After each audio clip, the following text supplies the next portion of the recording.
மத்தேயு 5:8 இருதயத்தில் சுத்தமுள்ளவர்கள் பாக்கியவான்கள், அவர்கள் தேவனை தரிசிப்பார்கள். தேவனை தரிசிப்பதற்கு இன்றைக்கு ஜனங்கள் ரொம்ப தூரம் நடந்து போகிறாங்க. என்னென்னமோ விரதம் இருக்கிறாங்க, ஃபாஸ்டிங் இருக்கிறாங்க. ஆனால் இருதயம் மாத்திரம் சுத்தமாக இருந்ததுன்னா பிரியமானவர்களே, தேவனை தரிசித்து கொண்டே இருக்கலாம். காரணம், அவர் சுத்த இருதயத்திலே வாசம் பண்ணுகிறார்.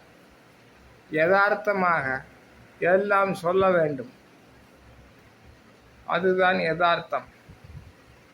கபடல்ல, மனசில் ஒன்று வாயில் ஒன்று அல்ல. யதார்த்தமாக சுத்தமாக இருதயத்தை காத்து கொள்ளுங்கள் பிரியமானவர்களே. அவரை தரிசித்து கொண்டே இருக்கலாம். அவர் பேசிக்கொண்டு இருப்பார். இரவு நேரத்திலே தரிசன சொப்பனம் தருவார். இதை ஏசப்பாவே சொல்லாது. ஏசப்பா உங்களை ஆசீர்வதிப்பார். God bless you. ஆமென்.